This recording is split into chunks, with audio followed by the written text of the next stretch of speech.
Muy buenos días, un cordial saludo.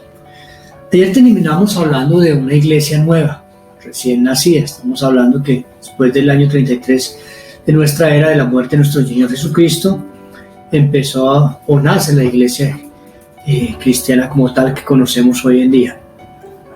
Después viene en el libro de los Hechos, cuando está el derramamiento del Espíritu Santo, y el primero en predicar es Pedro, y allí se convierten más o menos las 3,000 personas, y de ahí empieza a difundirse la iglesia por todo el mundo.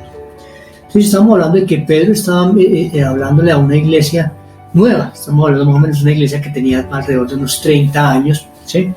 Y hacía 2 años él les había escrito una carta exhortándolos y animándolos, pero pasados 2 años tiene que volver a escribirles porque ve un peligro inminente en esta carta, ¿cierto? ¿Cómo lo traemos a nuestros días? Nosotros miramos en la historia de la iglesia aquí en Colombia, más o menos data del 20 de junio de 1856. Se dice que llegó el primer evangelista aquí a Colombia, una fecha más o menos.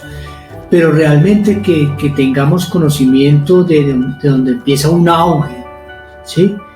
De la naciente, de abrir iglesias por todo lado, creo que es más o menos alrededor del año, está entre el 60 y el 70, ¿sí? Antes era muy esporádico, pero ya el boom de las iglesias grandes como las conocemos hoy no llevan más de 30 años.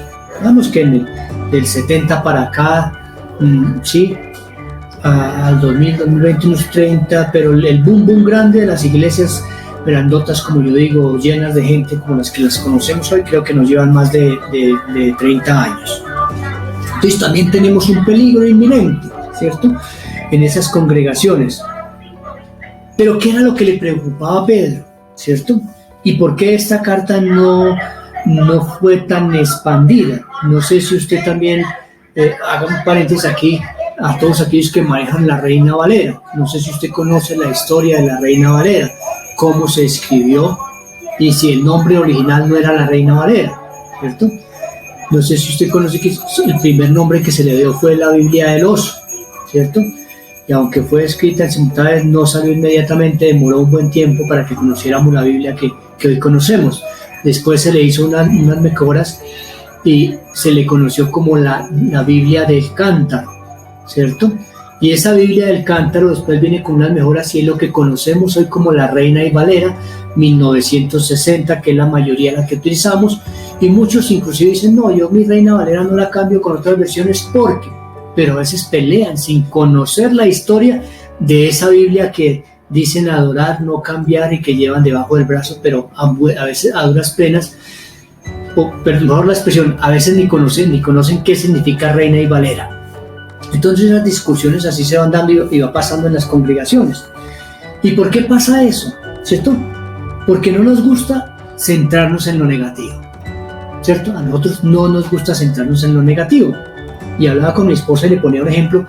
Eso es como cuando uno en el colegio lo felicitan, usted sale contento o en la escuela con su medallita, o en la universidad tiene un premio, usted que muestra los galardones, me invitaron, o hice bandera, usted llega feliz y contento a la casa a contarle a su papá o a su mamá o con el que usted viva que va a izar bandera, o que lo felicitaron, o que le pusieron una carita bonita, y bueno, eso se muestra por todo lado. O que a usted cuando en el trabajo le dan un ascenso, cuando lo felicitan o todo, usted llega con carita, con qué decimos por ahí a la casa. Pero cuando las cosas no son buenas, cuando la noticia no es buena, cuando le mandan una citación que esperan a su papá el día siguiente porque usted no se portó bien, ¿qué pasa con esa nota? Se extravía, se olvida, no se acordó, dejó el cuaderno, bueno, pasa cantidad de cosas. Lo cierto es que tiene que volver a hacer un segundo llamado. Usted del colegio le dice, señor, pero lo estamos esperando hoy. No, pero mi hijo no me contó nada. ¿Sí? Esas malas noticias no llegamos con la misma cara a contarlas, ¿cierto? Ni nos gusta. Tal vez si usted fue despedido por diferentes circunstancias adversas, usted no coloca ese empleo en la hoja de vida porque no quiere que llamen allá a pedir una referencia. Así pasa con esta carta de Pedro, ¿cierto? Porque empieza a hablar de las cosas negativas, y de las cosas negativas que empieza a centrarse es de la enseñanza de los falsos maestros. Eso es lo que le preocupaba a Pedro antes de partir. ¿Qué iba a pasar con esa iglesia joven, con esa iglesia en su infancia, en su niñez? Cuando ya se veía que había lobos disfrazados de ovejas queriéndola devorar y cada uno quería sacar partido. Esa era la preocupación de Pedro. ¿Qué va a pasar con esta iglesia? Se acercaba a su muerte. Sí, recuerda que ya Nerón estaba matando a los primeros cristianos y era cuestión de días, cuestión de meses para que dieran con el paradero de Pedro y lo mataran. Entonces, en medio de ese afán, pues se sienta y escribe esa carta, y es otras cosas de las que los críticos dicen, pero es que no es igual que la primera. Acordemos que en la primera tuvo ayuda de Silvano, en esta no la tuvo, ya es un anciano, pues el tipo de letra y las preocupaciones que vive, pues no vamos a describir con toda la paciencia que tendremos porque hay un afán. Y entonces, ese es el afán que tiene Pedro y el mismo afán que tiene Judas. Y de ahí es donde también dicen, bueno, es que estas dos cartas parece que Pedro copió a Judas, o que Judas copió a Pedro, o que los dos consultaron algún texto y que nosotros no conocemos, y es otras cosas donde se basan los que dicen negar la segunda de Pedro.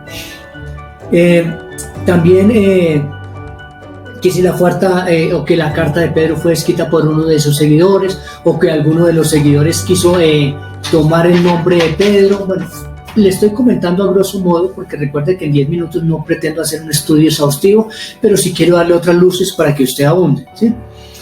Que alguien quería hacerse pasar por Pedro y entonces escribió esa carta, que no es posible que Pedro hubiera escrito esa carta, bueno, infinidad de cosas. Pero lo cierto es que la misma carta, y por eso está dentro del canon de la escritura y la conocemos nosotros, afirma de quién la escribió. Y comienza así, segunda carta de Pedro, capítulo 1, versículos 1 y 2. Simón Pedro, siervo y apóstol de Jesucristo, a los que por la justicia de nuestro Dios y Salvador Jesucristo han recibido una fe tan preciosa como la nuestra. Ya está la Nueva Versión Internacional. Entonces miremos que la carta de una vez comienza afianzando y diciendo, tiene tres aspectos. Primero, la identificación del autor de la carta, identificación de los receptores de la carta, saludo introductorio. ¿Quién escribió la carta? Simón Pedro, siervo y apóstol de Jesucristo. ¿A quién va dirigida? A los que por la justicia de nuestro Dios y Salvador Jesucristo han recibido una fe tan preciosa como la nuestra. ¿Cierto? Y hace un saludo: que abunde en ustedes la gracia y la paz por medio del conocimiento que tienen de Dios y de nuestro Señor Jesucristo. Ahí están los tres. Pero esto tiene dos connotaciones. Aquí hay Simón Pedro, hablamos algo de la vez pasada de quién era Simón Pedro, pero miremos Simón Pedro. Estos nombres compuestos eran normales en esa época, pero ¿qué significan? Miremos que el nombre de Simón, ¿sí?, está hablando de ¿qué? De un idioma que nosotros ya deberíamos conocer, y es del hebreo. Y él conjuga aquí el hebreo con el griego. Pedro es una palabra, viene de la palabra griega. Entonces miramos cuando esto juntamos, que siendo Pedro un judío conocía muy bien el Antiguo Testamento, ¿cierto? Y Pedro hace parte del Nuevo Testamento.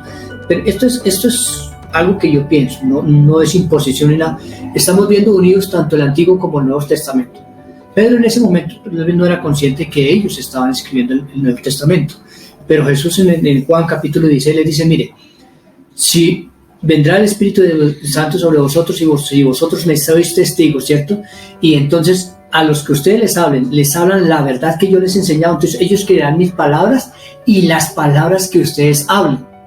Y esas palabras que ellos hablaron es lo que nosotros conocemos hoy como el Nuevo Testamento. Entonces aquí Pedro une el Nuevo y el Antiguo Testamento.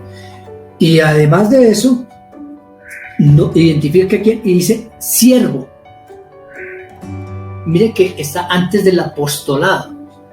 No manda primero el título como hoy en día muchos conocemos. Viene el tetrarca, el patriarca, el apóstol, el no sé cuántas, el arcángel, y esa es la publicidad que mandan. Aquí dice siervo de nuestro Señor Jesucristo. Y esa palabra siervo es muy, pero muy importante que nosotros la conozcamos y la definamos para saber de qué se habla y en qué sentido es que está siendo dirigida. ¿Listo? Pero ese será el tema de mañana. Continuaremos con nuestro estudio. Como le digo, me gusta, me deleita y se nos pasa el tiempo, pero mañana continuaremos con la definición de siervo. Que tengan un excelente día y que la bendición del Todopoderoso esté con nosotros. Gracias.